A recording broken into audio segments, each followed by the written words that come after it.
Howdy folks, so wanted to just go through with you all how to set up the MyFitnessPal and basically how to put it on the Excel spreadsheet if that's what you're doing with it. So let's go into MyFitnessPal.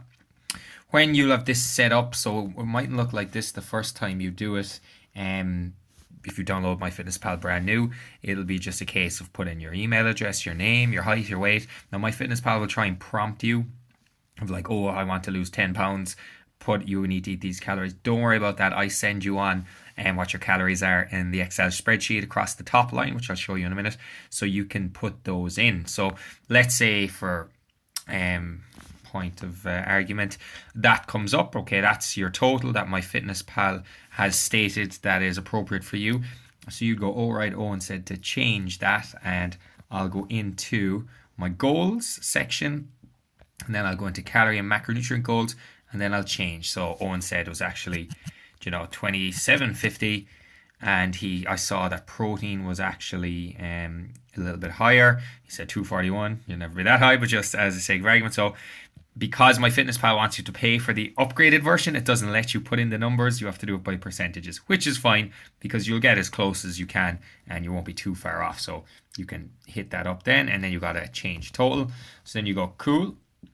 So then basically you go back into home and then into your food section. You're like, right, I'll start adding some food in. So I've already eaten some food for today. So let's say I'm going to put this into my Microsoft Excel spreadsheet. I'll ideally have the spreadsheet up on my desktop computer, and I'll have this MyFitnessPal in my hand. So I'll go down the very bottom left, and go into nutrition. And then I have my protein, my carbs, my fats, fiber, all that stuff. And I can go back and I can look at each and every day, and I can simply transfer that across. For calories, it's a little bit easier because you can go into calories, and instead of looking at one day, you can look at the week. And that just makes things a little bit easier for you to track it along. So that's MyFitnessPal in a nutshell. Going into your sheets. So I had a new one, yes, the nutrition template. So basically I have your details put in across the top depending on your specific goals and your specific measurements. So I give you ranges as well, because you're not going to hit 155 carbs on the button. I give you between 155 and 165. I give you some range, and then your total calories, and then you put your weight in every morning. You weigh in and you do your whatever, 58 kilos, and then you're like 58.3 or 0.6, and then it'll give you an average down the bottom. And then when you're putting in your food, you're like, yeah, I ate 155, and you're like, yeah, 200, big day there, and then I ate 155 again, and it'll average out at the bottom. Same with total calories, you'll get that. Sleep, if you can guesstimate it, you're like, yeah, that night I had about 7, it was okay.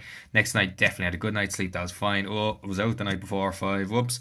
Steps, then if you're tracking them, you can just put in whatever, 12,000, and that'll get it. Then for females, monthly cycle, what week 2, that's cool.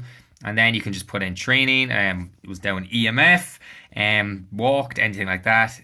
Points of interest, was at a wedding, was really stressed, tough day at work. Just lets me know what's going on or what's influencing the behaviors or the choices made with the food. But that's everything on that front, folks, and I hope that was interesting enough and informative. Any questions, please do ask.